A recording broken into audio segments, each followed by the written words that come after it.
Welcome, everybody. How you doing? Back to the show. This is Craig Pasta Jardula. It is truth time on the TruthWire. How are you doing today? We're good. Hi, fam. This is Fiorella. Yeah, right. I didn't do it to pause to let you in, but I figured you'd pick it up, fam. What do you want me to tell you?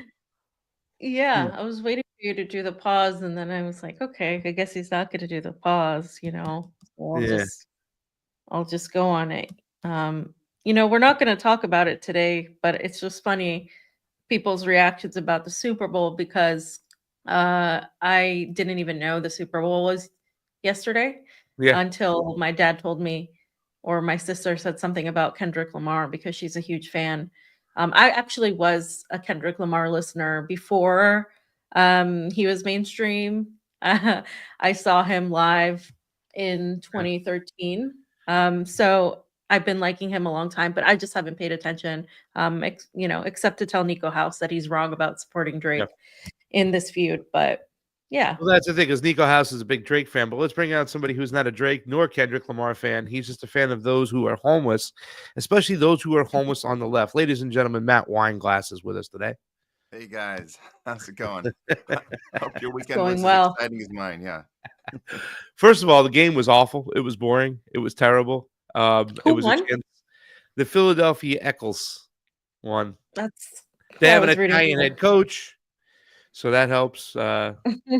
He's got a guy who walks around like a bodyguard of his. He's got his own like Instagram page now. I forgot the guy's name, but anyways, him and Jalen Hurts. Jalen Hurts, the Alabama quarterback, the second time back there to the Super Bowl. They won. It was a boring game. They kind of blew him out early. The first time we saw Taylor Swift was right before halftime, and she was just standing up with a disgruntled face as her boyfriend, Travis Kelce, at the time, had 0 catches for 0 yards.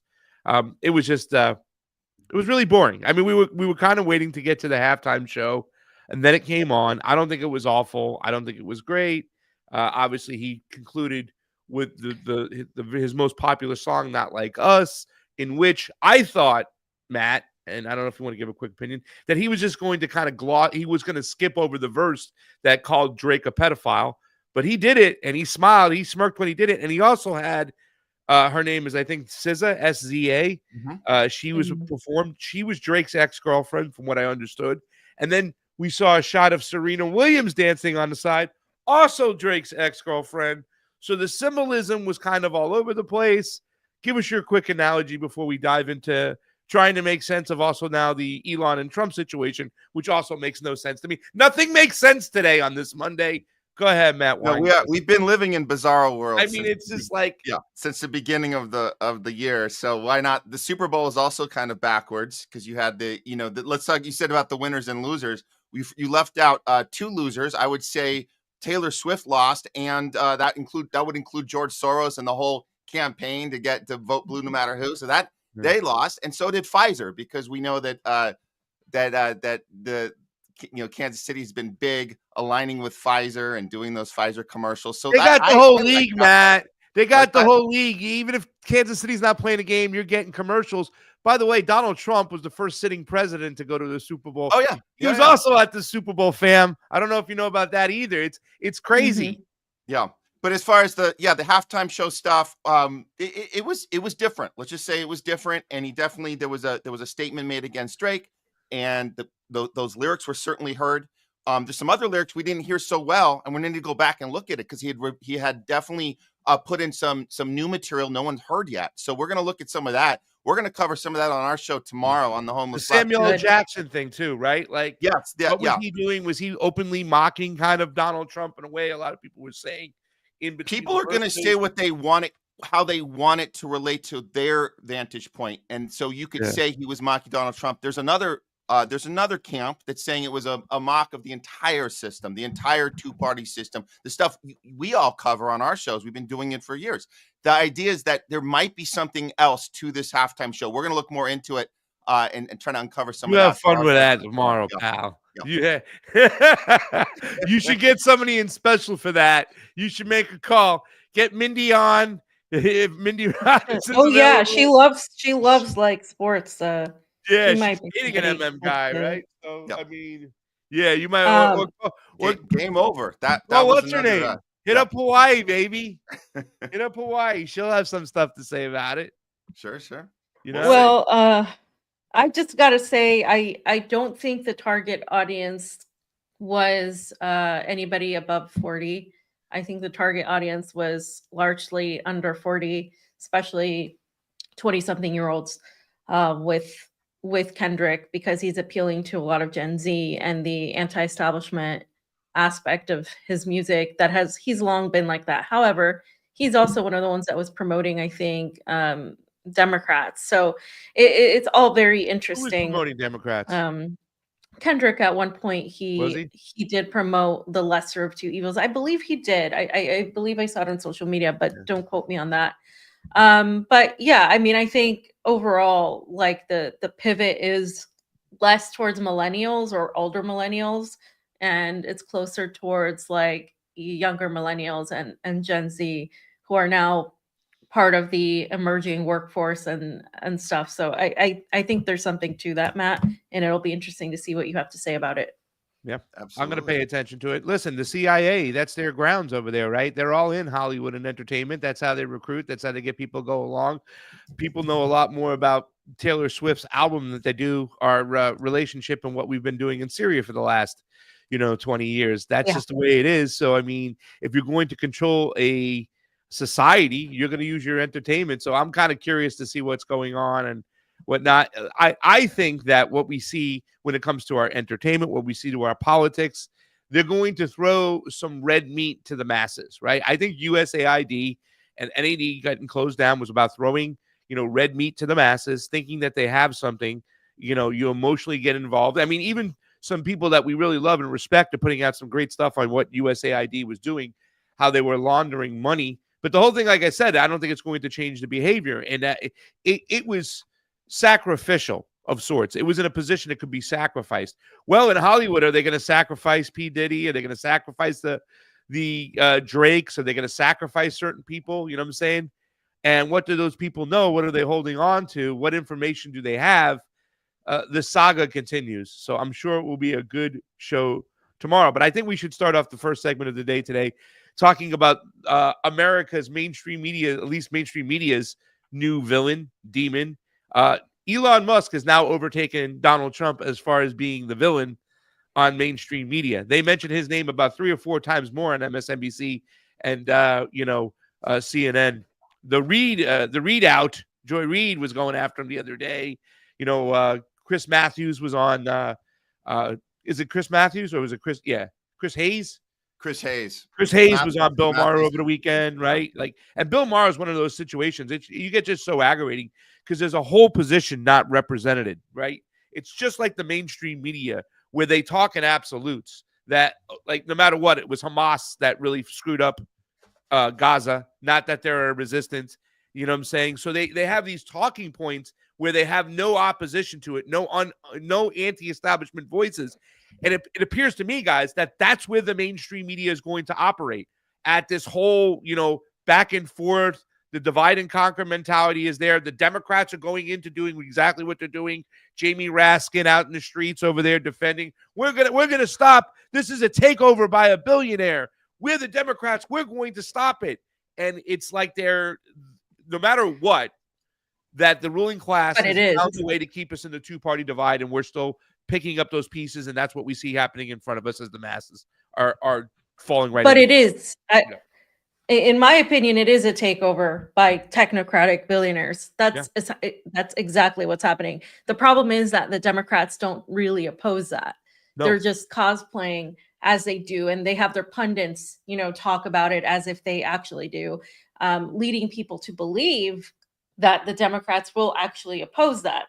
And this message is, again, it's tailored to Gen Z, who is a lot more anti-establishment than its former generations. And so now what you have is the two sides again, as if Elon Musk is evil. And I don't think Elon Musk is a good person. I think he is terrible for what's happening. However, the opposition to that isn't more liberalism, isn't more Democrats. And so it's purposely done. He's purposely being attacked because that is essentially what's going to generate fundraising. It's going to generate numbers, and it's going to give the Republicans the ability to dismiss any valid attack against Elon Musk as a liberal woke attack. So it's really perfect for the predator class, I think.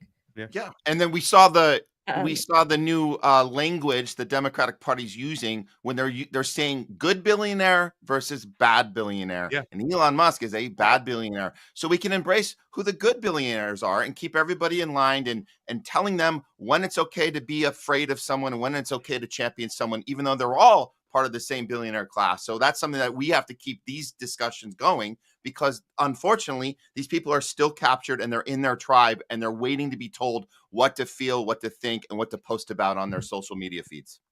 Can I also say that, fam, before you get started on this, that I think that we have to have give some credit to whoever's controlling Donald Trump, right? Not only just the talks of uncertainty, right? Leaving things in a vague area. Like this whole thing with Putin right now. I've spoke with Putin. Well, what do you mean you spoke to Putin? Who spoke to Putin? You got on the horn with Putin? Did you speak to somebody else who spoke to Putin? Did you speak to Kremlin officials? Because they're denying they even spoke to you. And you said you were going to end this war in 24 hours. So he's very vague about what he says and what he does. But he does things quickly and moves on. I think when it comes to the technocratic takeover, day 2, he brought out, the news about Stargate, the investment, the Sam Altman, the Larry Ellisons. He got them out there quickly, and then he moved on to the next thing. So he's even cemented them, and now he understands that we live in the United States of amnesia. If you move along to the next thing, the masses will get distracted, and they'll be concentrating on the next thing. And it's almost like we've forgotten. And like I said before, if you took a group of populist conservatives, and if Joe Biden had announced Stargate and Larry Ellison and all these guys, they would have wet their pants. But since it's Donald Trump, they give him a pass because they think his intentions, fam, are right. Exactly. It's just a circle jerk for everybody else. So let's start on Elon Musk, because Elon Musk is having a fight right now with South Africa, where he came from. And he got got into it with the president. He got into it just with literally everybody online, and he's sort of pushing this narrative that there is a danger against white people all over the world, and he has been pushing this narrative for a long time. He's talked about it for a while, but it took an interesting turn this time around, and I think this is part of that game, that psychological game that they're playing with everybody. So there's this article on NBC News, right, liberal NBC News, that talks about how a land law sparked Elon Musk's accusations of genocide against his home country. Essentially, Elon Musk is describing South Africa as having racist ownership laws, racist against white people, accusing its government of failing to stop what he has said is a genocide against white farmers. And Donald Trump had signed an executive order cutting off the U.S. aid to South Africa, saying that South Africa has been discriminating against white farmers and it's taking the land and it's very, very bad. And so he went on and talked about it and said that these white South African farmers should resettle. And he offered them help, saying that they were victims of unjust racial discrimination and violent attacks against these minority farmers. So it's obviously this is going to piss off a lot of people in South Africa. As we know, South Africa experienced an apartheid. You had Nelson Mandela, who was jailed. You had this whole fight that was supported back then by the Soviet Union and by much of the global South against the apartheid settlers that were there. And so you have this history in South Africa, right? But it's kind of going to, it's definitely going to piss people off who look at the rhetoric, who look at Trump's rhetoric, who look at Elon's rhetoric, and that's exactly what it's meant to do. And so then people, they went on and had tweets. There was tweets about oppressed whites from libs of TikTok. And I want to hear what you guys think of this. He said, Trump said, yeah, he's cutting off aid. But let's go ahead and play this video of the EF leader. Let's go ahead and do that, because this is the video that Elon Musk also reacted to, and this is the one where Elon Musk said, this genocidal lunatic is the leader of a significant political party in the South African parliament. So let's go ahead and watch this video, Jayme. It doesn't matter which one, they're the same video. The mayor of DA in PE is a white man. So these people, when you want to hit them hard, go after a white man. They feel a terrible pain because you have touched a white man. Not because Mashaba and Soli will not be touched. They will be touched, don't worry. But we are starting with this whiteness. We are cutting the throat of whiteness. There's also another politician. He's the president of the Black First Land First political party, the BLF. And he spoke at a rally a couple of years back in which he urged the crowd to kill white people, their children, and their pets. I'm going to see if we can just expand stop this here and play this for a second. So just for context, right? Julius Malema is who is talking, and he's the South African politician, founder and leader of the Economic Freedom Fighters, or the EFF, populist left-wing political party. And they are obviously very much militant against any sort of attempts of resettlement and neocolonialism in South Africa, which by all accounts has completely changed. But they're, depending on who you are, you have different varying opinions about that. So right off the bat, guys, just based on these few tweets, what do you make of Elon Musk, Donald Trump talking about a genocide of white farmers, which there has been zero evidence of there being an actual genocide, like a physical murder and killing and all of that, ethnic cleansing, versus their lack of belief that there was a genocide? in Palestine. I think that's what's getting a lot of people riled up. No, it was a justified genocide in Palestine. What are you going to do? Hamas, fam. Come on. But I think when you see these tweets or this argument out there, people aren't understanding the history of what's going on. I still believe that, and I looked at this a long time ago. I saw somewhere that even though white people make up close to like less than 10% of South Africa, they still own like 3/4 of the farmland out there. So after the apartheid happened with Nelson Mandela, they didn't do anything with the land. So for me, this seems like unfinished business. And when you have that big of an ownership of actual resources and land, right, by the white population there, which, like I said, I believe they're less than 10% of South Africa, but yet they own 75% of the farmland. You're going to have these groups spawn up because it's going to be like, yo, what conditions are we living under still? We still own nothing, right? Where's our 40 acres and a mule? Right? I mean, obviously, that was the first clip I saw of that leader there, but we understand that these groups always form, right, out of when they don't feel they've got justifiably what's theirs, their share of the land. So, I mean, it's almost like the same way that Donald Trump negotiates, right? Be crazy off the wall, go high, but then you settle somewhere down there. So I don't think they're thinking about going around cutting throats and genociding farmers. I'm sure there's been situations. We've seen reports of this years and years ago, right, that it was happening. There were a lot of black folk that were very upset that they didn't get the lands back to themselves, right? And they took matters into their own hands. But I mean, you have to provide the whole story and context to understand what's going on. I would say, look, Fee, when you mentioned that this leader that it's Julius Malema, who is the EFF leader, he founded this group.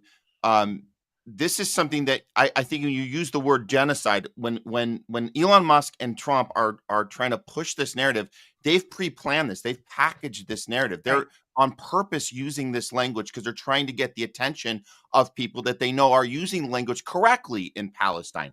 They're not stupid. They know that it's a genocide. They can't say it is. So they're going to take that language and reposition it over here.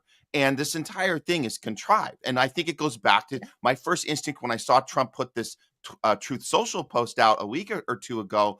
My first instinct was, yes, this is punishment for what South Africa did on the international level against Israel, saying that they're committing crimes against humanity and they're wanted for war crimes across the globe. This is something that they pursued and they championed and were successful at. And now it's time to pay the price. So you got to find a narrative to make that happen. And when you say that this guy is very influential, it's not really like that over there. You got all of these different political groups. You got the EFF is one of like 14 or 15 different political parties there. They don't really have any influence. There's only like two that have the most influence at the top, and that you could say the EFF is maybe a distant third. It would be like the equivalent of the Green Party here. So somebody makes a speech, says something outlandish, and that's enough to push this narrative when, like you said, Fee, there is no documented proof of anything like that going on there. So clearly this is a pre-pactive narrative that they're working on, and it's working. There are people that are falling for this, including some pretty prominent people. I think I saw Scott Ritter might be falling for this one, which is pretty outstanding. So I don't know. It's pretty remarkable they're able to pull this off to some degree. Yeah, I do think that there's a layer, and I'll explain it later. I do think there is a layer of, there definitely is a racial issue here, but I think that racial issue is purposely being driven by the likes, as you said, of Elon Musk and Trump, who are pushing this because they know which hot button issues to press. And again, any attack against Elon Musk, seen for those who swallow the Kool-Aid, that he is an anti-establishment figure that wants free speech, and that Trump is so much better than Biden, and they want what's going to benefit most Americans, and they will make America great again. If you swallow that and you see without context clips of Malema like saying these things, and you're already of the type of sort of person that thinks there's a lot of like minorities in Europe that are threatening our lives. There's people coming across the border that are from, from Latin America, and they're coming in and they're taking our jobs and they're threatening our lives and blah, blah, blah. So you already have this predisposition, right, against with this. So it's not just about South Africa. It almost has nothing to do with South Africa. It's about their followers feeling like they are victims in the United States and in Europe. And so you're going to have a lot of these people that really don't see the whole migration issue as what it is. That's just, focused on dividing and ushering in this technocratic age. And they're going to go right along with it. And this is a lot of people that support Donald Trump or support that, okay, yeah, we have a migrant issue, but don't want to talk about what is the underlying cause of it, or they'll talk about it as if it's not that important, even though it is. So fully agree with you there, Matt. There's a couple of tweets, guys, I want you to look at. The first one, Jayme, is from Warren Robertson. The U.S. President Elon Musk and his lackey Donald Trump are getting their right-wing friends to amplify lies about South Africa to protect their genocidal buddy, Benjamin Netanyahu. I am a white South African. We are not being oppressed here, and we will not let these lies divide us. That's one opinion from there. Another one, Elon Musk's father lives happily and safely in South Africa and even does podcasts and things like that. So the genocide excludes him.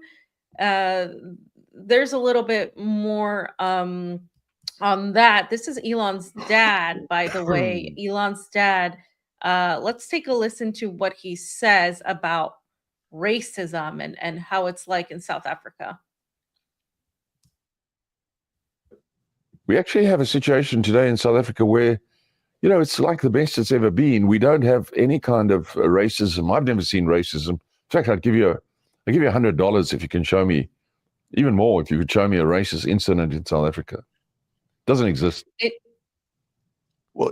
Genocide, fam. Genocide. I just want to say it's interesting because you could take this any way, right?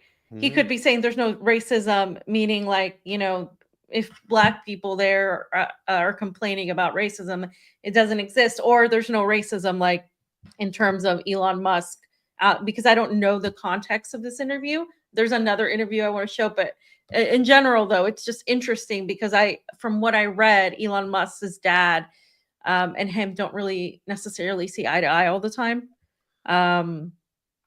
So yeah, it's interesting. Yeah, where is the I want to see the evidence. I'm open to it. Look, if Elon can produce the evidence, let's take a look. Let's see it. Where is it? Yeah. And then this whole thing just takes an interesting turn because how a lot of people have said that Elon Musk's family is shady, and I mean they are. His mom has been heavily involved with really intelligence type of operations.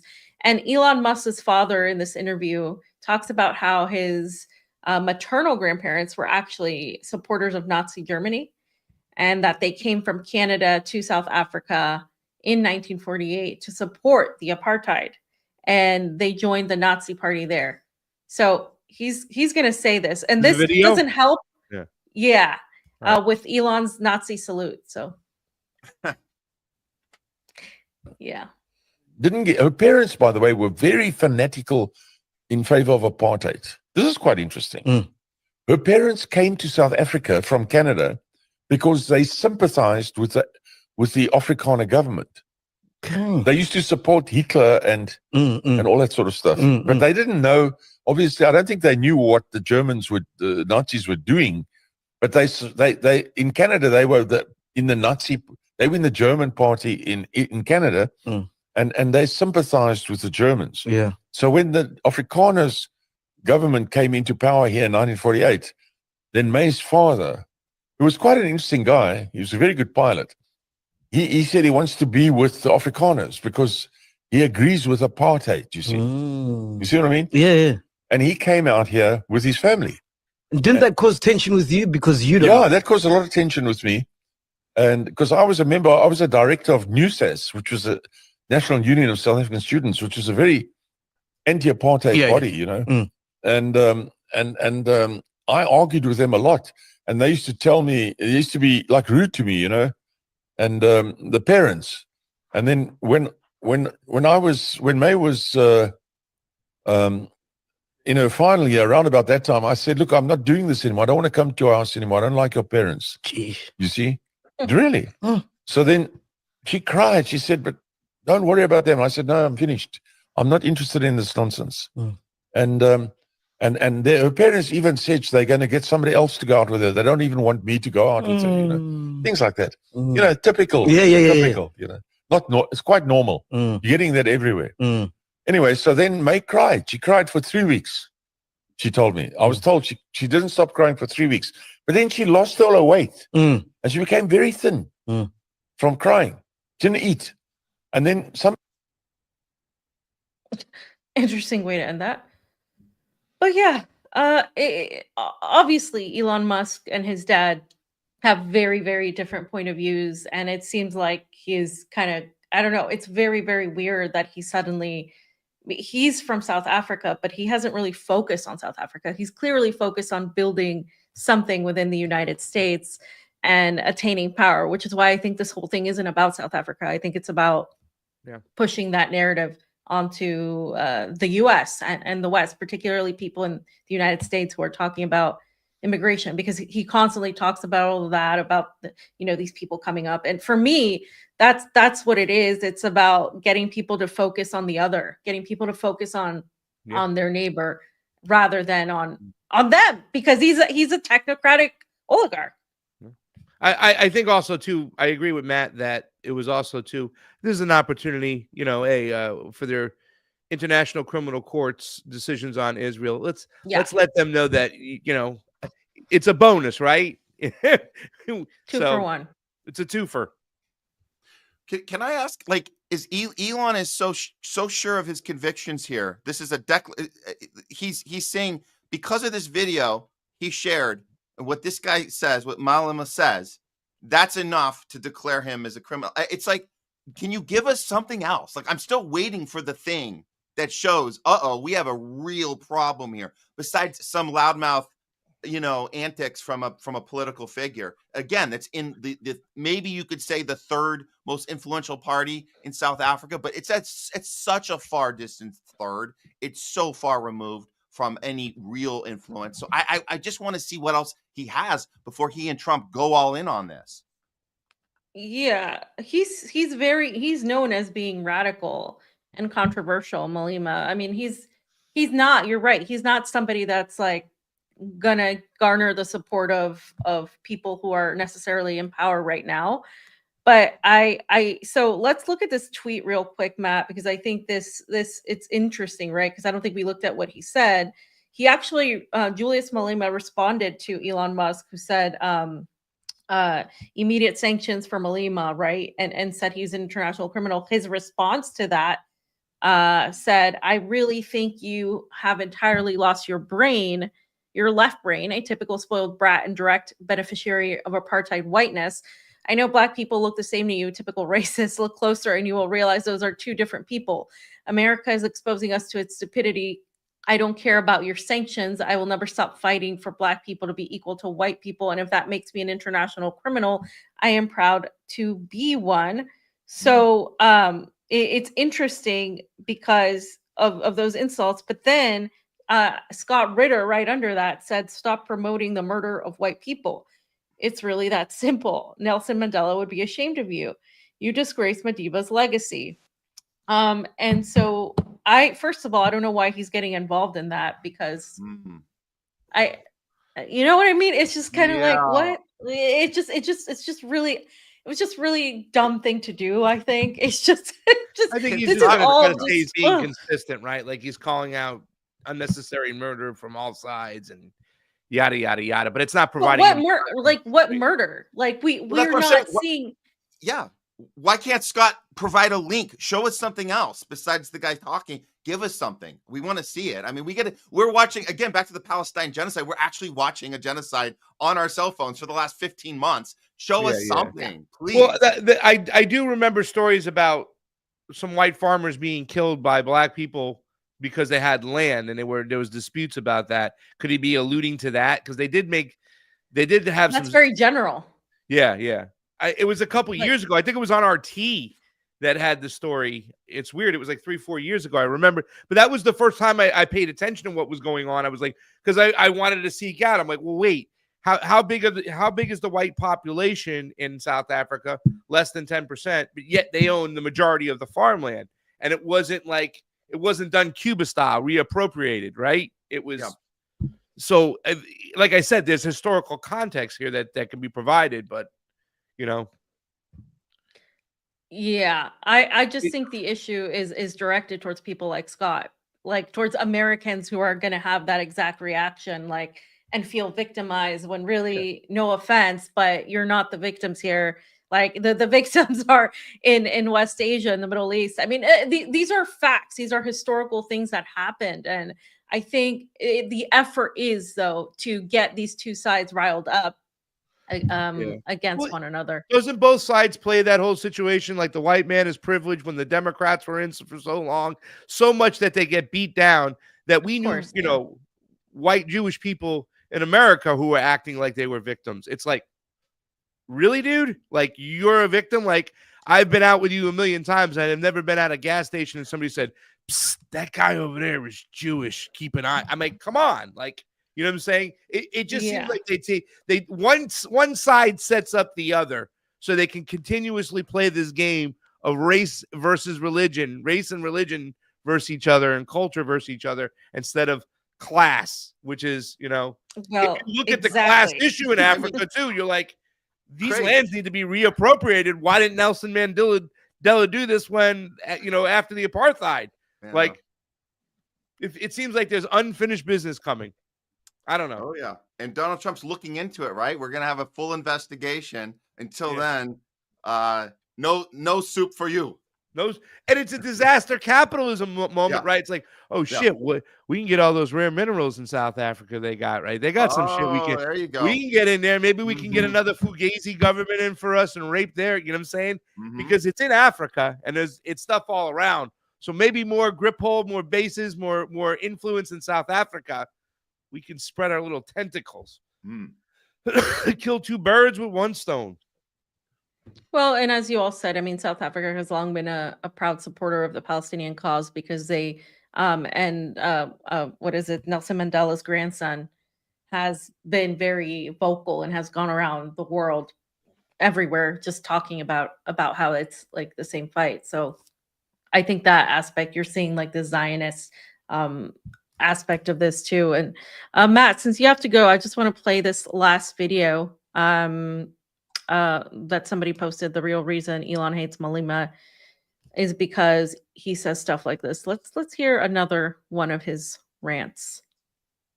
It is white people who must be ashamed of what they've done to us. You cannot turn tables now and want to blame me for the crimes committed by white people. It is a white regime that killed children in 1976. It is the white regime that killed children in the 80s and in the early 90s. It is white people who engaged in the wars of dispossession and forcefully took our land and our cows. Why can't you take responsibility? Why can't you for once just say sorry for the crimes we've committed against you? Why do you want to become victims when we are the biggest victims here? When we have lost everything, when we as black people remain a traumatized nation, a nation that doesn't know what the future holds for them. At least you are guaranteed the future. At least you know if it doesn't work for you here, you can go somewhere else. We've got nowhere to go. And then you come here and want to accuse me, a victim of racism, of being a racist. It's a huge insult. Not only to me, but to black people. Madiba coerced us into reconciling with people who have never been one with. That was a myth. It is unrealistic. You can't reconcile if you've never been together. You never came here with an intention to be with us. You came here with an intention to conquer us. And we remain conquered. Wow. Real quick, Matt, I want to get your take on that. He actually, the way some other, like the Black Panthers, look down on MLK for not being radical enough, the same way he's like, we came together, we were forced to come together with people who didn't have any accountability as to what they did. And I think what for a lot of people is they just want accountability. They just want people to say, okay, we did this, that's it. Yeah. No, he sounds like a lot of people. You can say he's more in the Malcolm X camp than Martin Luther King. He wants more of an acknowledgement, more like a stamp of approval. You have to say this. You can go to the retribution talk. We have a lot here. So I don't know how we can go from this to calling this any sort of genocide. This is insane. We have voices here right now in this country that speak just like that. And of course you'll have the closest party will take advantage of that mantra and take it and use it for stuff like DEI and stuff we've talked about a lot on our shows. But again, it's a far cry from any sort of genocide or any sort of claim that he's saying, let's kill the white man. I mean, he's not, it's crazy to take that adage and go to that extreme with it. I don't see it at all. I just see another voice that is saying, you know what, we need some sort of accountability. That's what I'm hearing. It also is an avoidance of having that conversation of the reparations that are needed to really heal the situation when it comes to land. In his speech, he mentioned the fact that they drew us off our lands and killed our children and whatnot. Well, they've never given those lands back. And like I said, I like, when I look at any situation and I'm having a conversation with somebody, maybe a normie or somebody who's not too down in the rabbit hole, I said, well, let's just look at the brass tacks. Look at the numbers. Look at the Israel-Gaza situation. How many deaths compared on each side? How many prisoners on each side? Take a look. That's a plain explanation. When I looked at this situation over here and I heard there was killing of white farmers from Black indigenous people there wanting their lands back, I looked into the numbers, and you look into those numbers, that right has not been made, right? You know what I'm saying? You're talking about white people own less than 10% of the population, and they own the majority of the farming. That wrong needs to be made right. I'm sorry. And maybe this particular side is taking the opportunity to say, okay, well, if we're going to get these attacks on us, let's get the real issue on the table that they're trying to avoid by making themselves the victim. So, all right, Matt, where can people find you? People who don't know about the Homeless Left and anything else you got going on. Oh yeah, no, you guys, Homeless Left, we're on Tuesdays and Thursdays. We do noon Pacific, 3 Eastern. We're always covering a wide range of issues, international and domestic. We mentioned earlier about we're going to do some Super Bowl coverage tomorrow and do a deep dive into that one. And we have some good guests coming up. Craig comes on a lot. I think he's going to be hosting with us on Thursday. And we have some other good guests coming up as well. Oh, I should mention I'm going to be on with Garland Nixon tomorrow. If you guys want to catch that, I forget what time, but you guys just look out for if you're following your Garland, show. I'll be on Homeless Left or his show. No, I'm going on his show in the morning, and then we're going to do our show after that. So you guys, if you guys are free tomorrow, check us. I'm both jealous. out. You're getting all this time with Garland. Me and Steve don't even get that time with him. Man, let Matt have this moment. Yeah, friend. We're getting to know each other, having these nice, hour discussions. Invite us to lunch. We'd like to have some croissants with y'all, man. We want to eat. We got to eat too. All right. We love you. Good luck, Matt. Awesome. Thank you, guys. Always appreciate being on TruthWire with you guys. Great discussion today. Homeless Left, Matty Weinglass. He's there in the fetch. We love you, brother. Don't call him Matty. Don't. Matthew Weinglass. Don't do that. Matty. We need. By the way, go ahead. What? No, we need to have on Gerald Celente. We haven't had him on in a while. We haven't had Don on. We need to talk about tariffs because as we are moving forward and talking about the situation that we're going to talk about, get a little bit more into Gaza. What's looming in the very close future, fam, and I think this is something we have been talking about for quite some time, is the Donald Trump and his Marco Rubio Secretary of State administration looking and pointing their laser beams towards Latin America. And stuff's already heating up with Claudia Sheinbaum. And the reason why I mentioned Claudia Sheinbaum, the president of Mexico, is that they are still floating that idea to have a bill, fam, that's going to allow them to go into Mexico without the permission from the Mexican government to take on the cartels, without providing a lot of nuance to that whole situation, which makes me proud when Jason Berman says, out of the 2 bills that came out, the ones he signs, those executive orders, that particular one was the one that hit him on the radar most, because we know we have a history about who actually runs the cartels, the relationship with the CIA. And if you're going to pass a bill to go in there to stop the cartels, aren't you just creating a bill to go in there and stop yourself, because the CIA runs the cartels? Yeah, and the DEA, right? The biggest cartel. Yeah. It's so on the Wall Street Journal with Claudia Scheinbaum, fam. She's on the cover the other day, like literally the tariffs, talking about the war and her attitude, right, about we will defend our sovereign country. Like, she's not backing down. This particular situation is gonna get hot in the next couple months. Yeah, but the thing is, Mexican and American economies are intertwined very, very greatly. So Trump's going to have to figure out how he wants to play that one, because it's really, I mean, it's not going to go well for him. I mean, he's right now exhibiting. A lot of people in the States may buy his act, but right now what he's doing is showing the world that it's the same type of top-down bullying type of foreign policy.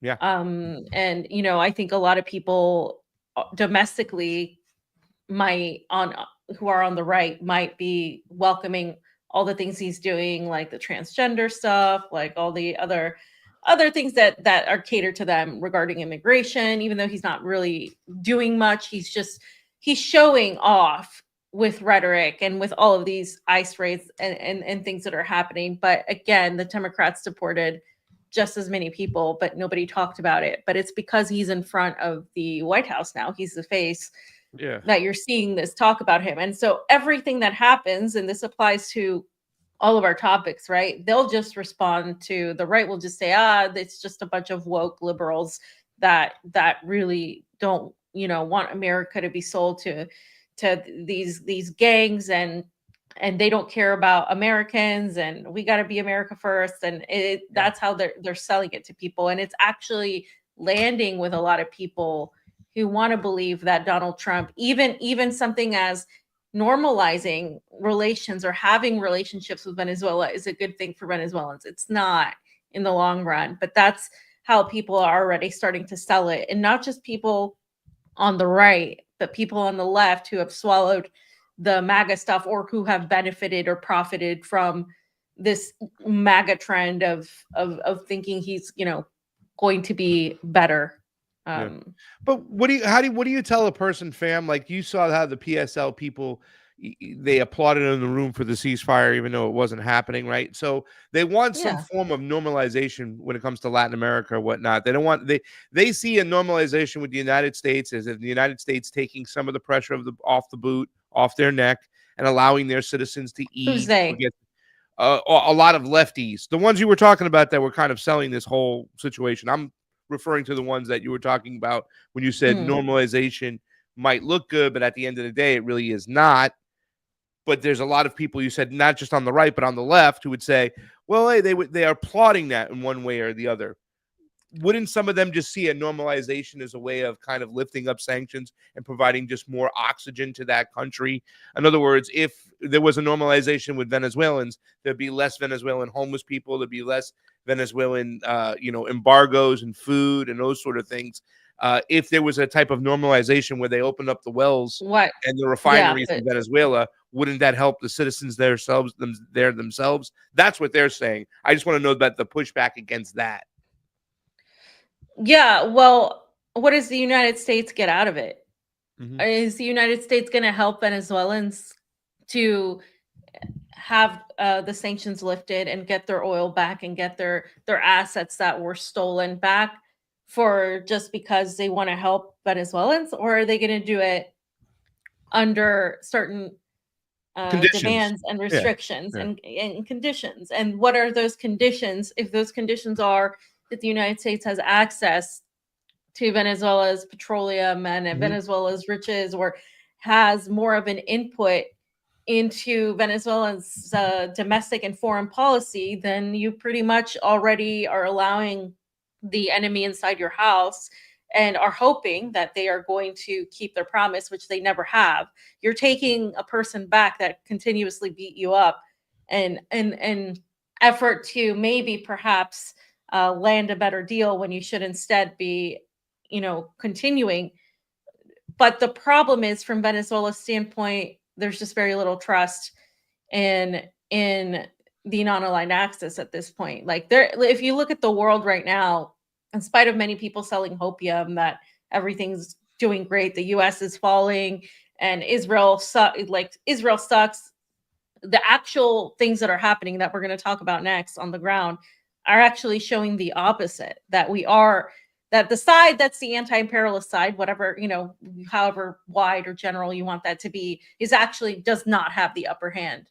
And these are the many reasons why some of us are being called black-pilled or negative.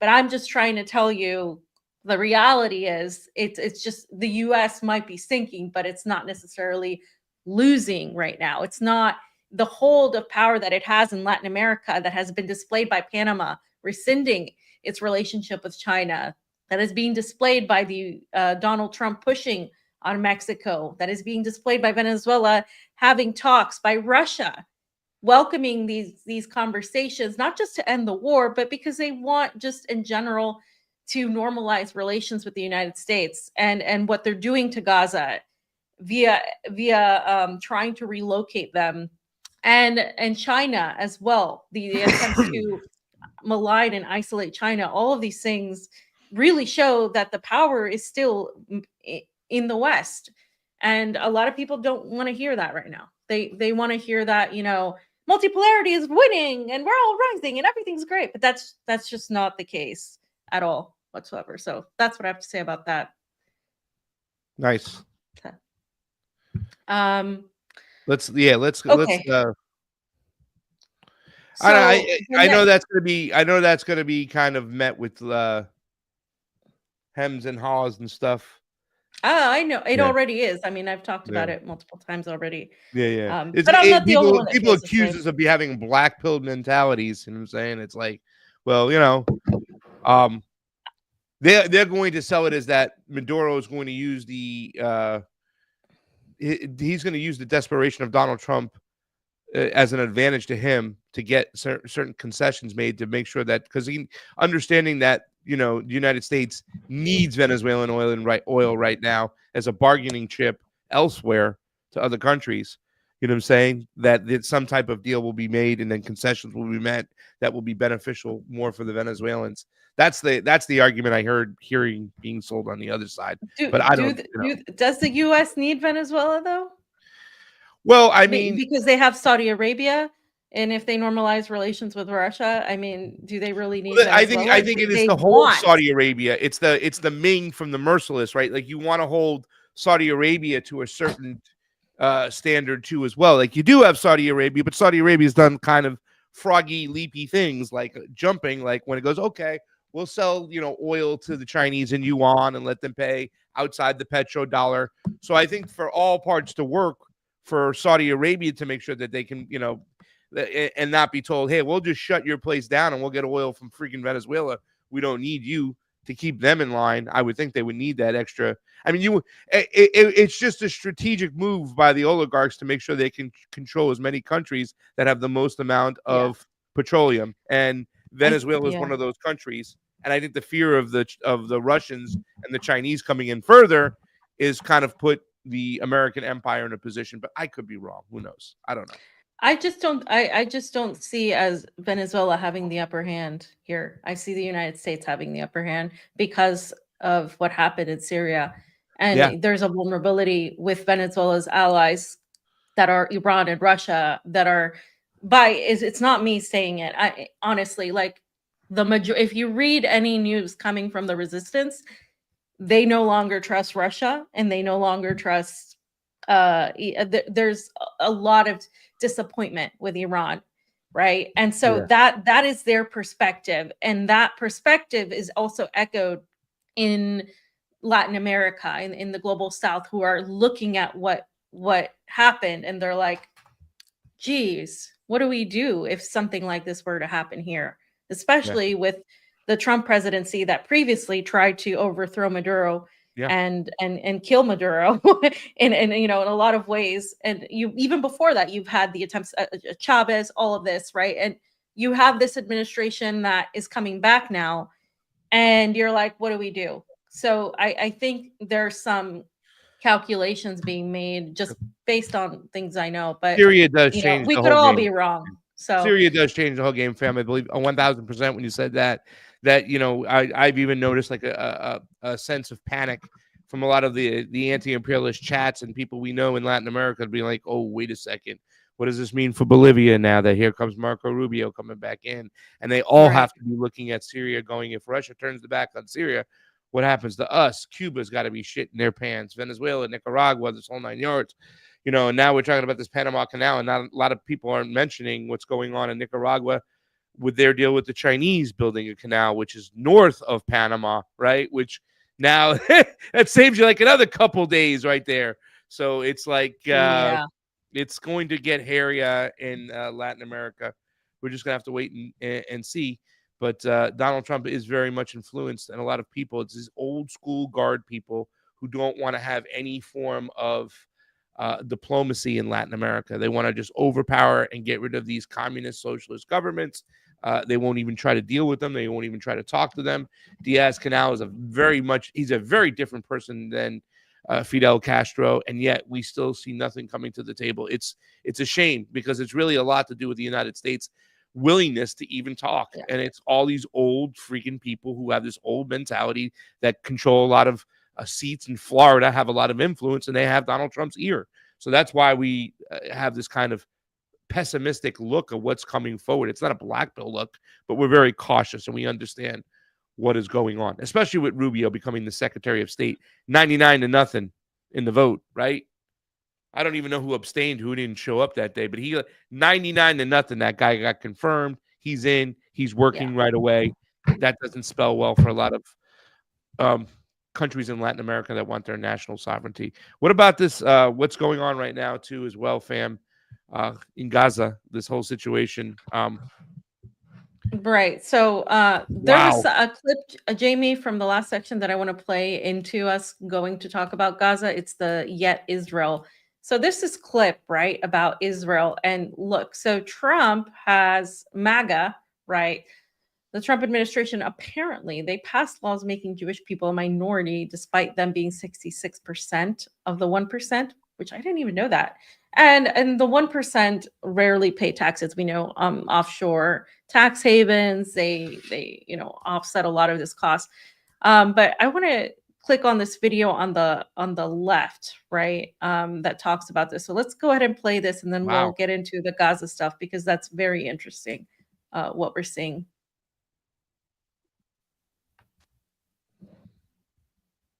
8:44, everybody. And a groundbreaking announcement by the U.S. Commerce Department this week will result in a historic expansion for Jewish businesses, not only in New York, but across the country. Yeah, Jewish businesses will now be classified as minority business enterprises, making them eligible for billions of dollars in grants, contract, and loans. Duvi Honig is the founder and CEO of the Orthodox Jewish Chamber of Commerce, and he's joining us this morning to discuss the impact of this new classification. So good morning to you, Duvi. Great to have you here. Thanks so much for joining us. Thank you. It's an honor to be here today. Yeah, I mean, huge week for you. Very exciting. Can you talk specifically about what this change means then? Absolutely. It's so historic. Think about it. The Hispanic community is 19% of the U.S. population. Yeah. The African American is 15% of the U.S. population. The Jewish population is 2%. And all of the minorities, MBDA, billions of dollars of grants since 1969, when they established the Minority Business Development Association under the U.S. Department of Commerce. There's hundreds of programs and billions of dollars of revenues and grants and all different contracts, from startups to big companies who are eligible, including banks who are obligated to give specific amounts of loans to minorities that Jews were not included in. Yeah. And no one understood it. And people always voicing frustration. Jews are always the underdog. And it doesn't make sense. Like 2% of, we're the biggest, smallest minority in America, you know? And we had no voice. We had no eligibility to access our taxpayers' dollars as the biggest minority and the biggest suppressed people. So you signed the agreement on Monday, right? So I guess the question is how quickly does it go into effect, and how soon can businesses start to see some of the money? So the answer is as follows. We had changed the way the U.S. Department of Commerce is going to and the Minority Business Development Association are going to go forward with the applications. So I had a meeting with them right afterwards. We're updating the applications. Okay. So right now, until the applications are updated, and to remove different based on race, so based on different color, what you have to check out when you apply for it, those are being re-updated. So after we signed the MOU, the Memorandum of Understanding, to recognize Orthodox Jews as minorities, and I want to tell you about it, that it took us a year and a half to advocate for this. But during the year and a half, like, we went back and forth, and during that time, there was a new Supreme Court. Okay, so fam, I want to get your take on this. I'm just going to say right off the bat, what about all the DEI stuff? What about all the hey, no giving people based on their an upper hand based on their ethnic background? No giving the majority of Jewish people, or unless they're, by the way, unless they're Sephardic, they're Ashkenazi. They can trace their lineage back to Europe, which makes them white, which makes them not a minority. But okay, even if you put that aside, and we're getting into the semantics of it, right? Even if you put that aside, it contradicts everything they're talking about, this wokeness. So the whole point of this section, of this last section, kind of ties into this one. You have their obsession with being woke, like everybody's woke, everything this, but the moment it's something of their interest, and I'm talking about Republicans and conservatives, not necessarily, the same. If there's something of interest that it's either, Israel, because we do have the Adelson, most Zionist administration, and or something that, like, white farmers or something, there has to be special attention paid to that. Christians, there has to be special attention paid to that. But if it's the other way around, there's a meltdown. So I hate the hypocrisy. Either you have it or you don't. You can't pick and choose. Same with free speech.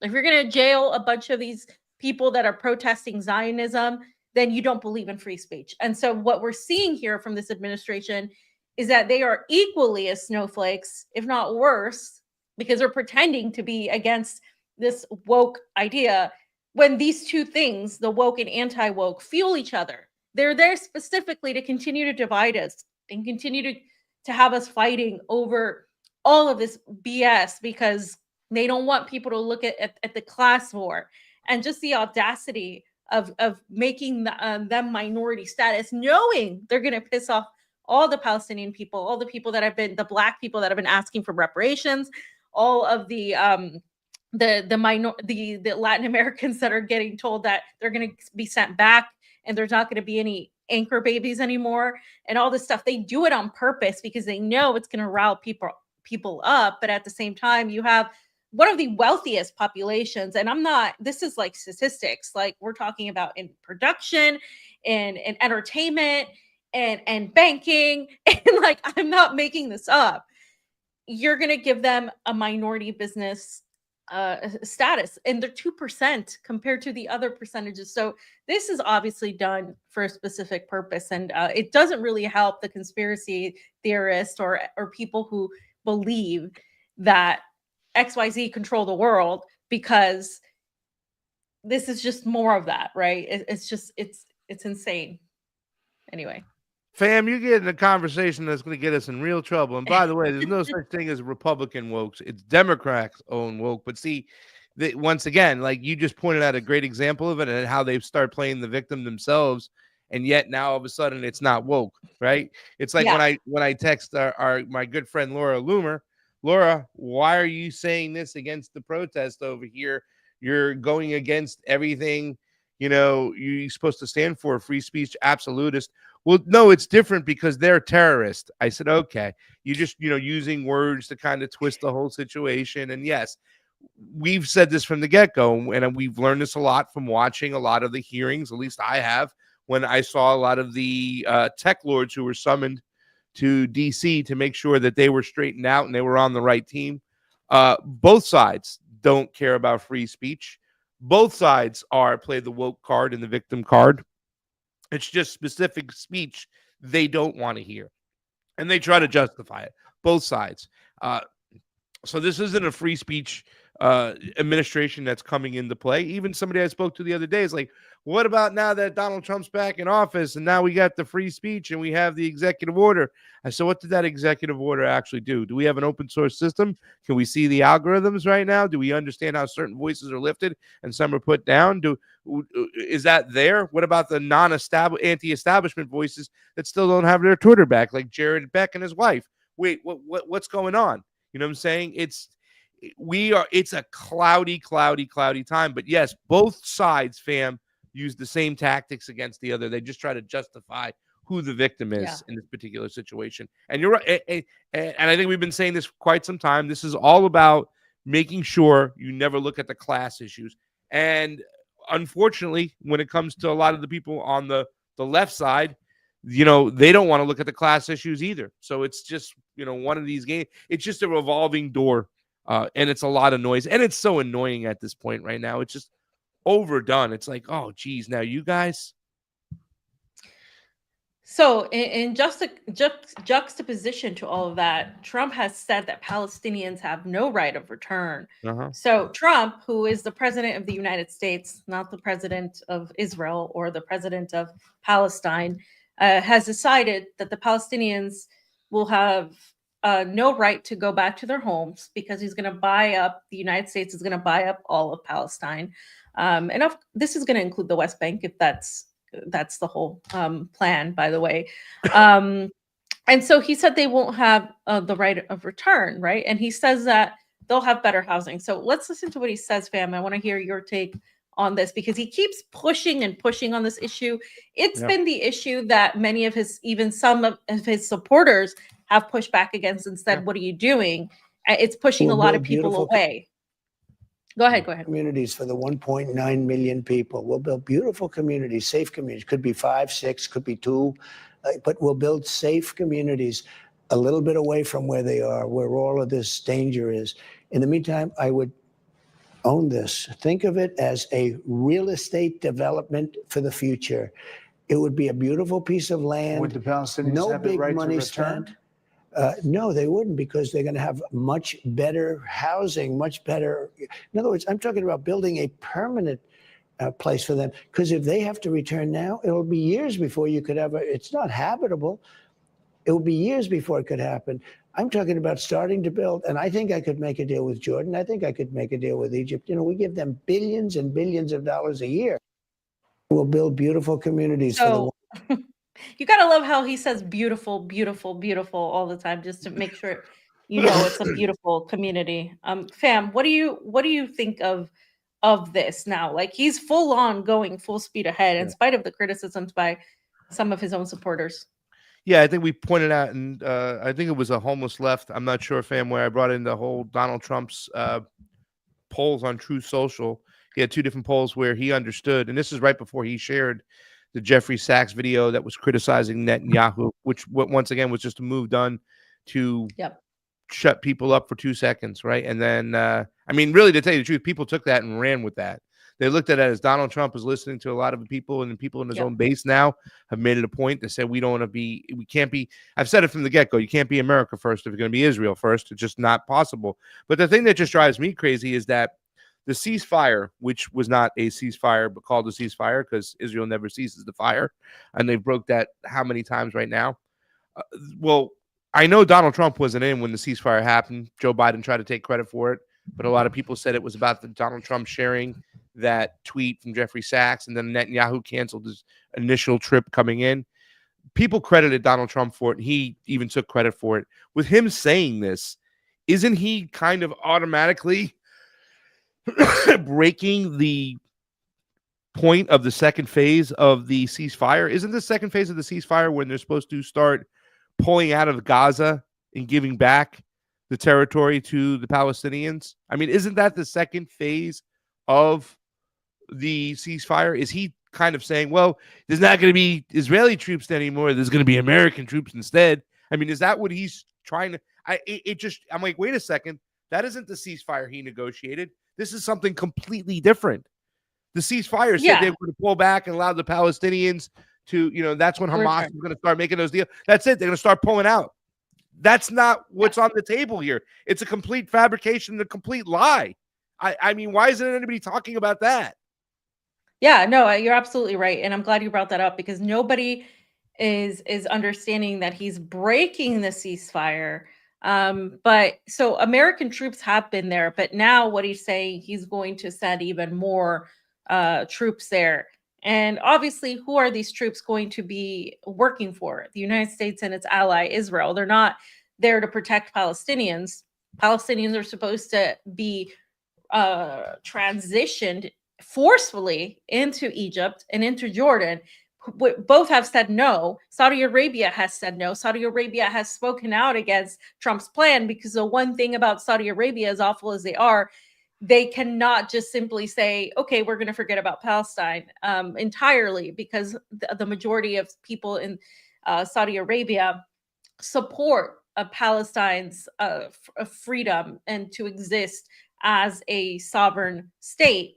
So what we're seeing here is Trump completely disregard anybody else, including the people that have been somewhat favorable to the United States, mostly favorable and mostly under the control, like Jordan, Egypt, and Saudi Arabia, and basically say, yeah, no, he's emphasizing the fact it's going to be very beautiful, it's going to be very nice, and they're going to get to go home right away because they can't go back to there because it's awful, it's rubble. But again, we go back to, but what caused it to be that way? And in fact, do Palestinians care about living in luxury apartments? No, they want to go back to their homes where they're from. I mean, you have decades and decades and decades of this fight that's been ingrained in the majority of the Palestinian population, where they see martyrdom as a good reason to continue fighting. It doesn't matter. This is, it's not how we look at death. It's a necessity to fight and resist. That's what their whole purpose is. And so not only is Trump obviously disregarding all of that, he's disregarding the ceasefire. He's disregarding the opinion of some of his supporters. He's completely just acting like a bully upon every single issue foreign policy related. And the people who support him, some of them still want to justify all of that because of XYZ, of domestic border issues, this trans, LGBTQ, DEI, issues that really don't affect the majority of the populations, except the border issue. But really, it's not too different from when Biden was in office. Is there a reason, Pasta, to justify Trump as a good, better option than Biden at this point? I don't think he has shown his better. I think he has shown his base what they want. A very small, like a specific fraction of his base.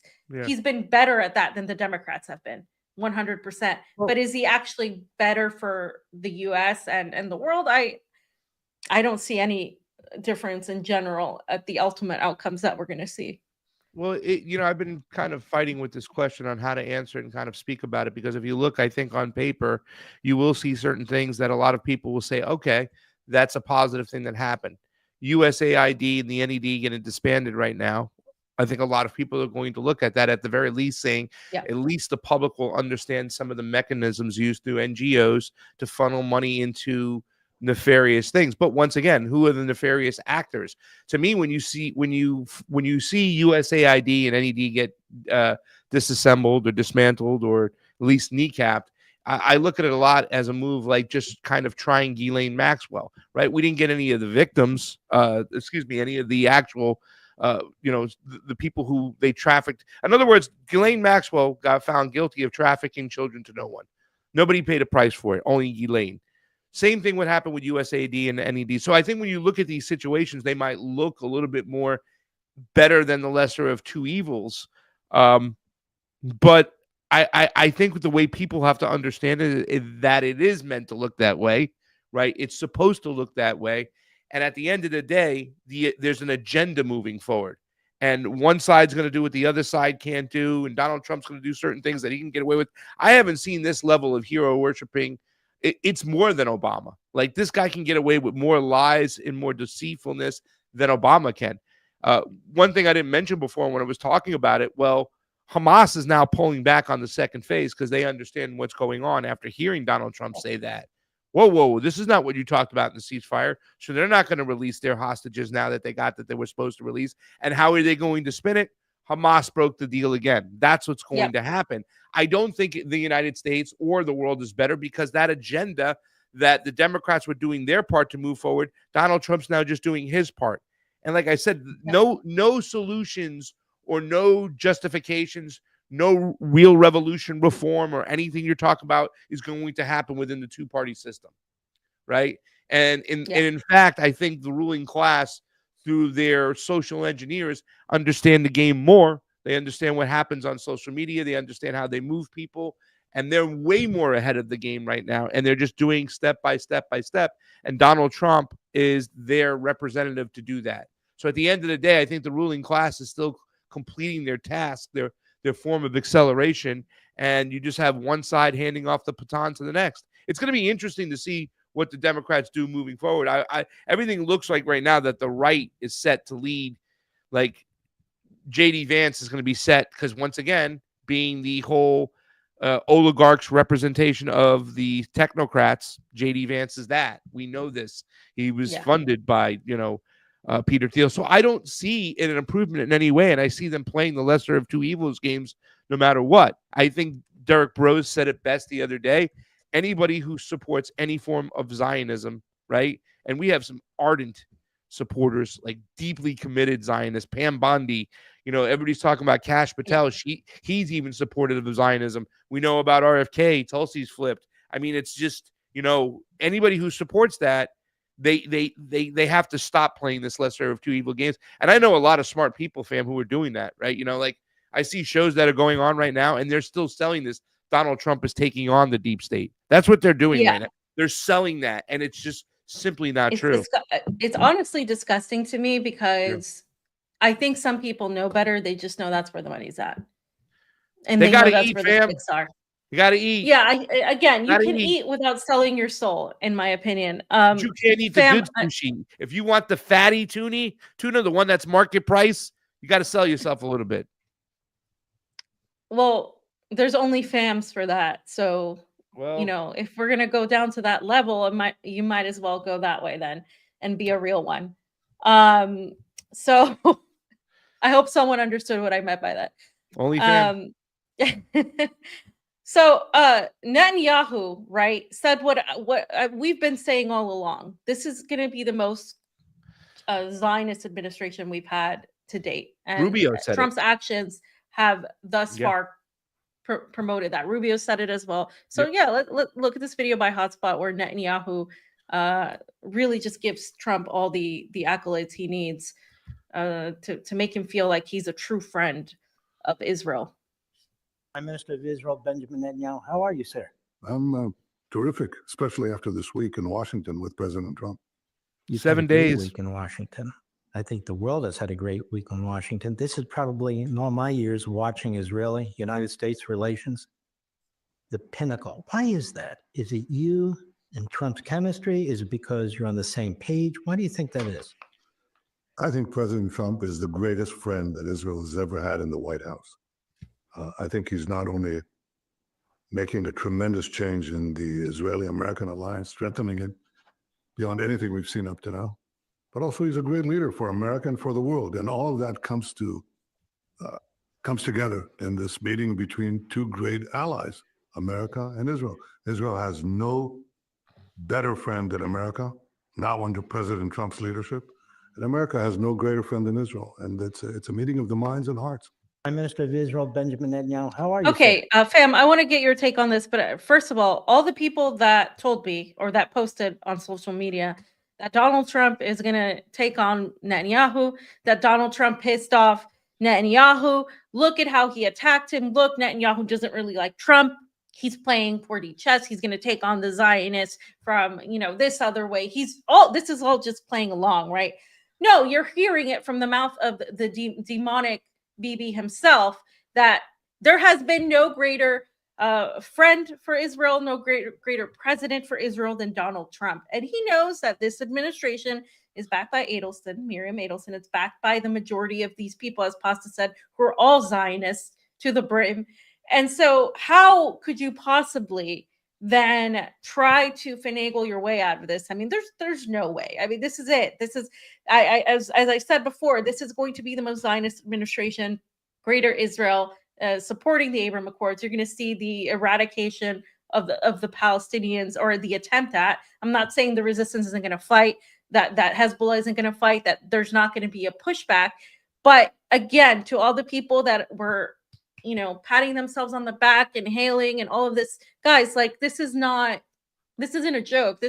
He's doing this because this is his role, and it is to continue. So everything that Joe Biden did by supporting genocide and blah, blah, blah, the Trump administration is going to continue. And there's a lot of people out there saying that they think that, Donald Trump won because people voted against genocide. They voted against the Biden administration for that.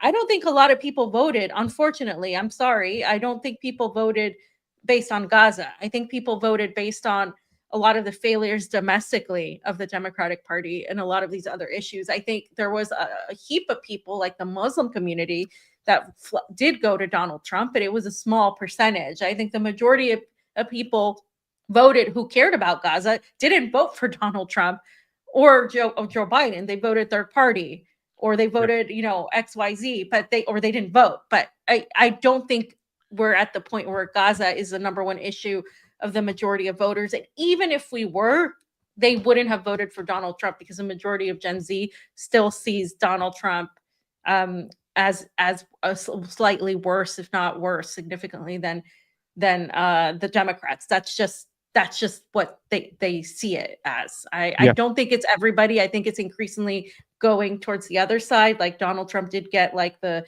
gamer vote from his son and Elon, and having this conversation and all of that. But I still think like the reason people voted for Trump is not because of Gaza. I just don't buy that. There were people who really supported Donald Trump who didn't like the whole Gaza-Israel situation, who were against it. I mean, but then, when push came to shove, some of those kind of people tucked tail and capitulated, like Ian Carroll's and Andrew Tate's. There's some people who held their ground, but I mean, wow, isn't it crazy? All those people who said that Donald Trump had Netanyahu on a leash, and meanwhile, Netanyahu during phase 2, going into phase 2, hostages supposed to be released. Usually you'd think a prime minister of Israel probably would have came in 48 hours, had his meeting, and left. No, he spent the whole 7 days here in the United States, making the rounds, getting his chair pushed in from Donald Trump. But I think at the end of the day, fam, the social engineers know. I mean, I made that comment that you got to eat, but not only that you got to eat, that you can pick off people from the independent media and social media who've been getting a lot of followers and get them to either be a useful idiot or a paid propagandist. I would say that maybe Joe Rogan is a useful idiot, but seems like Russell Brand's a paid propagandist. I mean, he's just switched on over. But they understand. They have the social engineers and the ruling class. They have the mainstream media on a leash. You know what I'm saying? So they're controlling the narrative. They have narrative management really working on their side. Things have not gotten better online. They have not been, independent voices out there. And that was always the thing. They wanted to make you believe from the Twitter files and other areas that it was a conservative being censored, when it's, here we are. We're 5 years on censorship on YouTube. Can't make a dime right now as you're watching on YouTube. Not in the algorithms, very, very suppressed. I mean, yeah, of course, we spent some time where we didn't go full force on it anymore, but they put us in those positions. And that's continuing to go on, fam. There has been no change in the narrative They can play the games they want to play online. If you want to make yourself nauseous, spend a weekend, watch a couple hours here or there of mainstream media. I did the other day. I go into Fox, CNN, MSNBC, watching some of Bill Maher, and then going online, watching some Newsweeks. I mean, it's almost as if they're living in a separate world, and we saw that with the hearings from a lot of your senators. What was important to them was so disconnected, and they were so belligerent and nasty about the whole situation. They're so disconnected from we the people, but unfortunately, we the people are used to it, and we take it lying down. And instead of spending our energy going after the ruling class and really disassembling their control, we just go at our neighbors and we empower them even more. I mean, wow, with Netanyahu, 7 days, fam, 7 days in the United States getting his chair pushed in. And you'd think that with a crisis going on at his own country, he'd be back over there. No, not at all. I'm just interested to see some of the pushback coming from those who support Donald Trump, who don't support him on Israel, Gaza. And there's a lot of more of those voices coming forward, and I'd like to see a lot more. Yeah, but at the end of the day, it's not a red line. And so what that enables is will continue. And they know that. The establishment knows that people at the end of the day, they don't, especially Americans in the United States, that's what we're talking about. They don't really care about that much about what happens in other countries. I mean, it's a human thing, but beyond that, it's a US thing. We really don't, we're not as informed. It's easy for us to look the other way. That's why Kennedy was such an easy sell, because people were so focused on the vaccine and the health stuff, and they overlooked so much. And so they're doing the same thing with Trump, with the US aid and all of that. And again, there's so much more to that. But one of the things, Pasta, that it kind of goes along with the fact that, this isn't, I'm not just trying to rain on your parade. This is something that has been planned by this administration to continue Greater Israel, is the fact that Mahmoud Abbas, the president of the Palestinian Authority, or the PA, who is also the chairman of the PLO Executive Committee, he had promised, right, that there was going to be this presidential decree that was going to give money to the families of the victims and the prisoners, but he actually he issued a presidential decree abolishing that there's going to be these financial allocations for these families of the prisoners, the dead, and the wounded, because he's being pressured by Israel in the United States, because the Palestinian Authority is controlled by Israel, and they're in the occupied West Bank. And so what essentially what this means is the people that think that there is some sort of good coming out of the ceasefire, beside, of course, the bombs dropping on Palestinians, in the long run, the ceasefire was given as a way to subdue the Palestinians and to basically get everybody else to lose focus on it while they continue the mission of going back and then expanding into Palestine. So again, when I was there in the West Bank, not a single person liked the Palestinian Authority. They saw them as an extension of the Zionist entity, and those were their own words. And this just, shows more of that there really is very little to look forward to in terms of what we're seeing here come out of this ceasefire deal that's no longer applicable, because as we knew it, the United States and Israel, who brokered this, who were a part of this, weren't going to do anything for Palestinians. Why would the people who caused the problems and dropped the bombs be the people you trust to go through with this? And this is my whole thing to anybody making a deal with the United States. The saying, you don't negotiate with terrorists. Well, there you go. That's all you need to know. You don't negotiate with terrorists. And if you do negotiate with terrorists, be prepared to have another plan, because they're going to try to pull one over you. So that's that section, fam. Okay, fam, I don't know. I can give a quick summary. Yeah, let's just give a quick summary. Just putting a bow on that. I just think we're paying attention to excuse me, The thing I think we're going to see in the next couple days is Hamas. The mainstream media will go into it. Oh my God, Piers Morgan. Do you condemn Hamas? They broke the ceasefire. He's going to go into that rhetoric. Do you condemn Hamas? You're going to see a lot more. Do you condemn Hamas? They're going to see that Hamas is going to be blamed for breaking the ceasefire. But like we said, Donald Trump already broke it when he says we'll take over the Gaza Strip because it goes against what's supposed to happen in the second phase. I'm sneezing all over the place. Please, I'm sorry. Continue. And I just want to say, let's pay attention to that.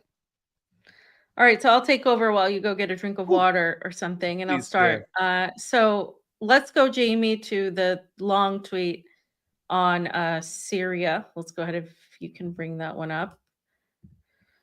Okay, so this is basically, let's see, I'm gonna have to read it from here. So this is from Assad's son, Hafez, right? And so he confirmed this on the Telegram channel. And before I start reading it, this is just what he put out on his Telegram channel. It's not something that necessarily I am endorsing in any way, shape, or form. I know it's his Telegram channel. Eva Bartlett actually was having conversations with him, and she confirmed it was his Telegram channel as well. So there it is. So I'm going to quickly read some of what he says. It's a lot, but I'm not going to go through all of it, but let's just start with the first part. This is regarding the days into the fall of Syria, right? And so he basically says that there was not a plan to leave Damascus, let alone Syria. Over the past 14 years, he talks about how Syria's endured these hardships and dangers, and that anyone intending to flee would have left a long time ago had they known about this, especially earlier during the Syrian war. If you scroll down to before everything unfolded, this is Hafez, by the way, Assad's son. So he actually was studying here in Moscow.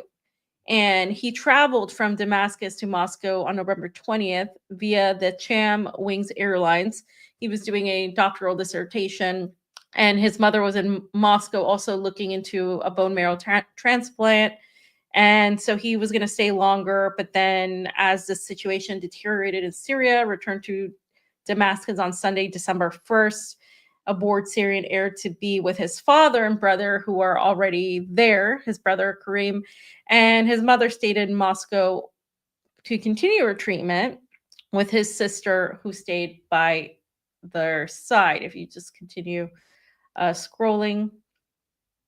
So on Saturday morning on December 7th, he's going to talk about Saturday, December 7th and Sunday the 8th. They were taking, his brother was taking an exam in Damascus.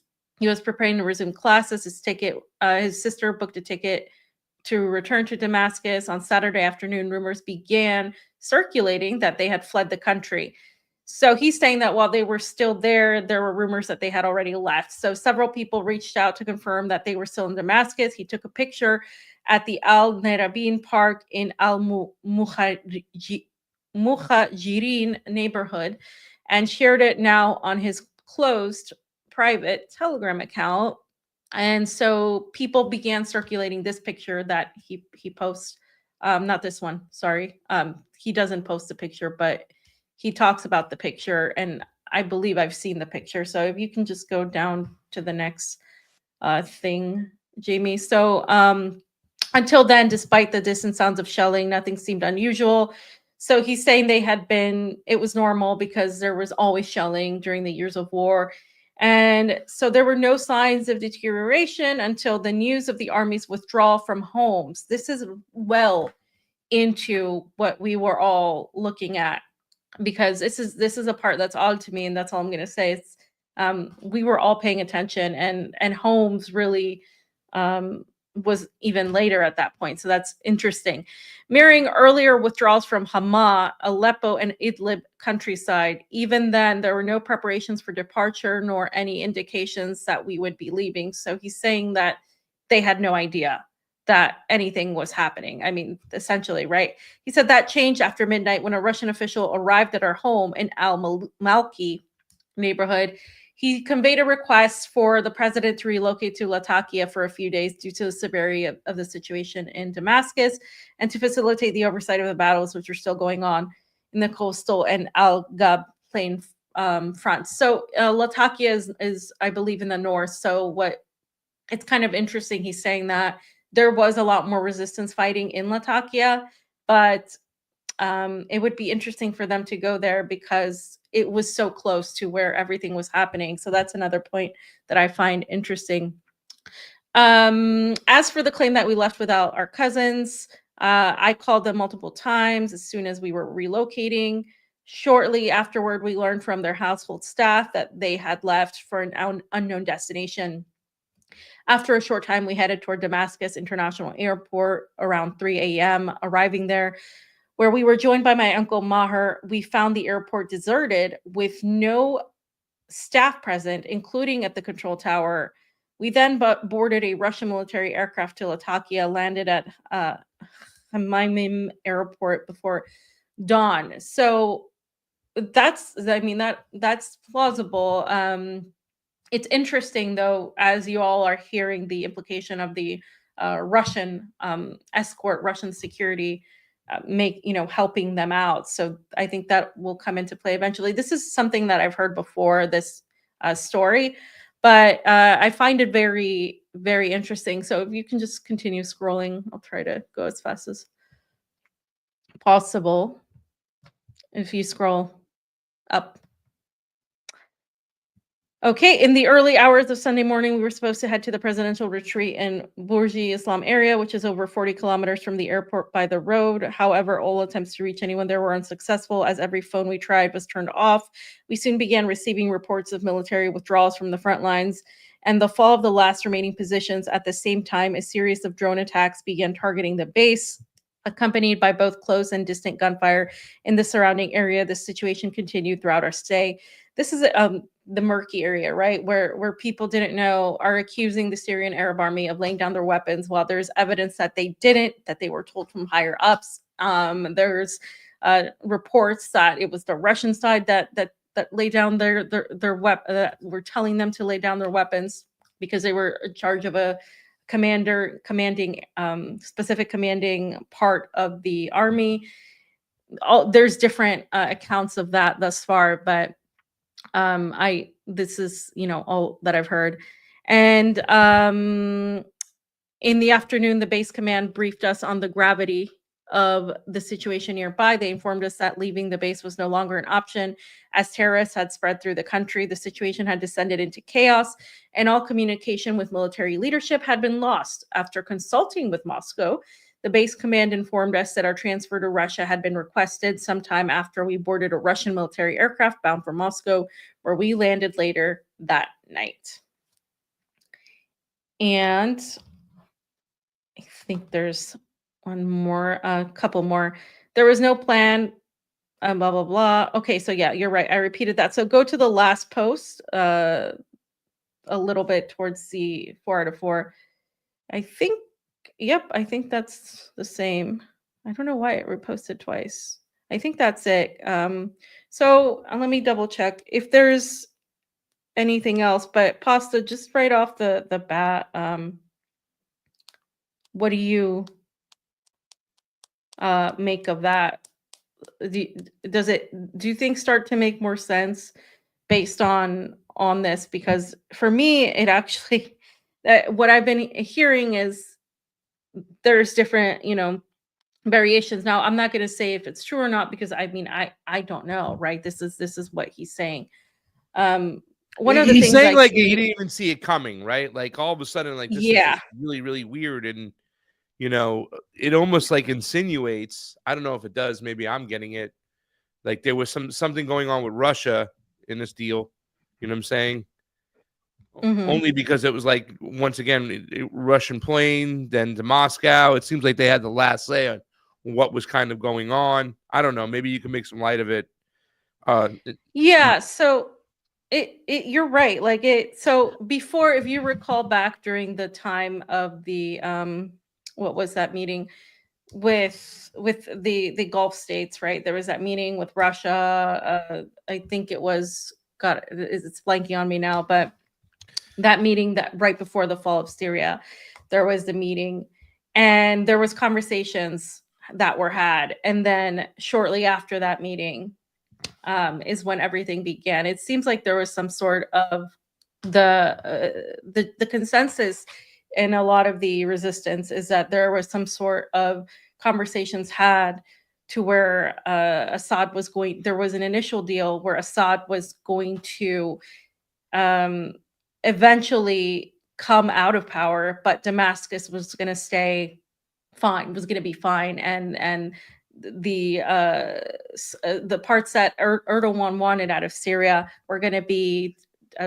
he was going to take some of that. And, you know, Assad had to have a conversation with Erdogan, and it was going to be, this was something he had to do essentially. And there was going to be a transitional government, and then Assad would step down. And that was essentially what was thought was going to happen. It was that the meeting at Doha. And that didn't end up happening, which is why I think there was a sense of, oh, okay, like things aren't, you know, this is weird, because a lot of people were told that everything was going to be okay. And the Syrian Arab Army's media that they were putting out on Telegram was saying, we're defeating the terrorists, we're taking them down, we're overpowering them. So from what I've heard is that they were actually defeating them. But then there were portions that stood down, and I'm not necessarily talking about the Syrian Arab Army. I'm saying there were specific orders given, allegedly, to stand down. And then when that happened, that's when there was the complete rush into Hama and Homs and all of that. But all of this is still extremely murky, in my opinion, because some of what people are saying contradicts what Hafez has stated, while simultaneously it's possible that he may not have known everything that was going on. He is not the president. And we do know that there is documented evidence of frustration from Russia's side of Syria not meeting with Turkey, right? And I've said this before. When I spoke about it with Vanessa, Russia's a pragmatic country. They're not a country that is idealistic, and a lot of people put their own perceptions of that. They're a country, a nation of people that are fighting the collective West, and they're right now super focused on that. Syria wasn't any longer the necessity that they saw it before. And even though this has been a long war that they fought with the Syrian Arab Army against these terrorists, the way that Bashar al-Assad, an ideologue, somebody that's extremely idealistic, refused to talk to Erdogan, bothered them, because they have been acting as some sort of neutral like figure in the region with relations with Israel. They've increased relations with Saudi Arabia. They've pushed Syria to have these relationships with the Gulf, with Saudi Arabia, with Qatar, mainly because they look at things very diplomatically. Like, we're going to have conversations with this person, that person, and that person. And people can look at this as a positive until a certain degree. They might see, wait a minute, why are you opening up lines of communication with, these people that we don't like? So then you look at the resistance, Iran, you look at, Syria, they're idealistic. They're looking at fighting for the cause, the resistance against Israel, against the United States, but it's not just an economic fight, it's an ideological fight. So that doesn't really jive with what Russia was trying to achieve in the region. And so when you have that, we go ahead. I was just going to say, it's like, well, it's not just them turning their back on Syria, right? When you turn your back on Syria, you're now turning your back on the Palestinians. You're turning your back on Hamas. You're turning your back on Iran. You're turning your back on Lebanon, right? At least that's the way I saw it. And I think why it sends so many shockwaves with people in Latin America, because they're like, holy cow, pulling out of this right here was a pivotal point right now. And by saying, I don't want to deal with you anymore, if Russia had this kind of feeling of like, all right, we can't deal with Syria anymore, what would they get from it, right? So, I mean, I think that's why a lot of people are still thinking that this kind of move that was made, regardless of Donald Trump going, we should stay out of it. Like, yeah, okay, you're the guy who said we saw the oil, we took the oil. Please, you let that country be in such an unstable position, right? For them to be taken down. And by the time we went and got a cup of coffee so quickly, but it does seem like there was some nefariousness going on when you hear that statement there from his son. It's like, he even states it's nothing abnormal that we were hearing. It was like it's like a Tuesday, right? And there's bombing outside of Damascus. We'll hear it. We'll take it down. But all of a sudden, it kind of snowballed into the situation where they had to get the hell out of Dodge. But I don't know. I mean, I just want to see what happens moving forward. I don't think the true story is being told yet, and we'll find out more information as deals happen down the road. We don't have the whole story. Yeah. And the thing is, another thing about Russia and Turkey is Turkey's pretty much got everyone's balls right now, to be honest, because Russia is forced to, they have a relationship with Turkey, but that relationship is strengthened by the Black Sea corridor. Yeah. Right. So that is something that they cannot afford to rescind on. So they have to have this relationship with Turkey, even though Turkey hasn't been a friend to Russia, has been extremely wishy-washy and many times betrayed them. So they have this. And, I'm not saying one thing happened or another, but what I am saying is there were definitely interests there. And Assad was criticized, if you recall, for pivoting to the Gulf states instead of and pivoting away from Iran, which does seem like something that perhaps Russia would say, well, maybe you might want to talk to the Gulf states because, hey, you want to have a variety of relationships. And if you look at BRICS and what Russia's been pushing, they have been pushing that. They've been pushing multipolarity, which doesn't mean equity. What it does mean is respect and respecting, each nation to do what it needs to do, respecting each nation's interests. And this is how it's acting foreign policy wise. It's very much focused on its own interests. And the problem when you have all of these nations that are part of the non-aligned axis or part of the axis that's not part of the collective West, and they start acting in their own interests, they're not always going to coincide. So because there's not a block, what I'm seeing is the United States honing in on that, Israel honing in on that. And again, Russia has a relationship with Israel. It's had it for a long time. I have said this before, they're going to have to make a decision when it comes to that relationship, because as Bibi Netanyahu said, Israel's greatest ally is the United States. So if what we're looking at right now, at what's going on, where there's increasingly talks between the United States and Russia in order to solve the Ukraine issue, and if that was one of the issues that was posed, as well as Russia keeping its base, which allegedly, according to HTS, they will be allowed to keep their base if there is some sort of deal made with HTS, and the rapidness and the quickness of Russia to meet with Jelani, right, and to have these conversations, and Belarus, which was, I think, pushed also by Russia to meet with Jelani. I think what we're seeing here is the normalizing of relations with a lot of these not anti-imperialist sectors, but what people thought were anti-imperialist sectors, because I don't necessarily consider Russia one. I consider it an anti,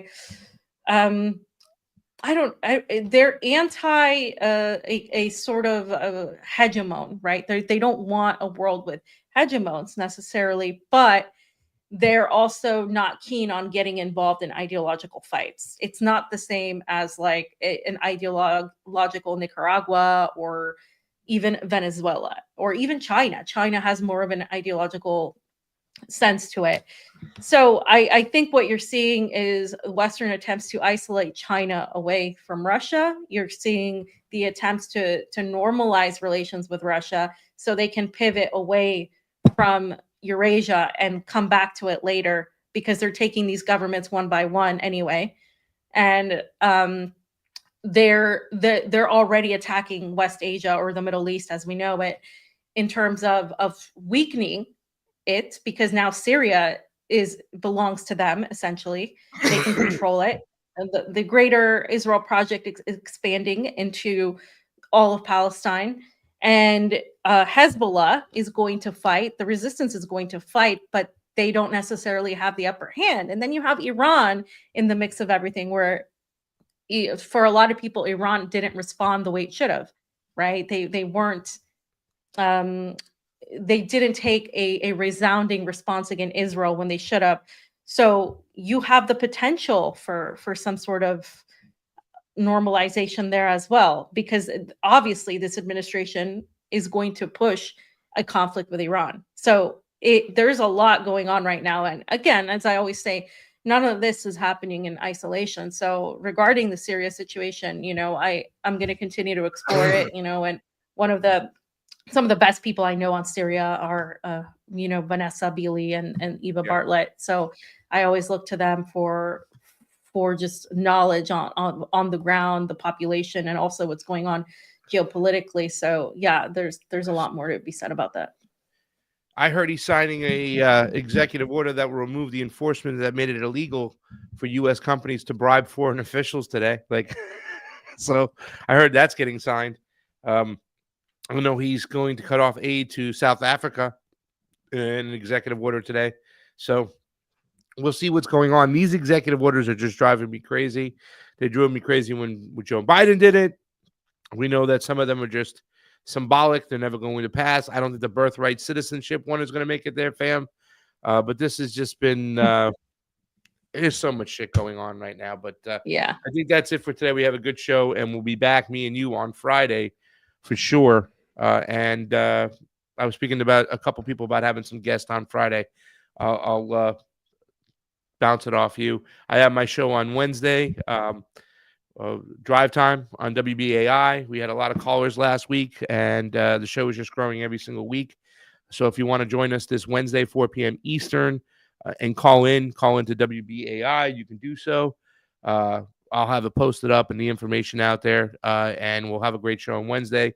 And then Thursday, I think I'll be stepping up to do some work for Matt Weinglass. He's on assignment, so I'll probably be holding down his show and then join back Fee on Friday. Fee, do you have a Substack article or anything coming out that we need to pay attention to?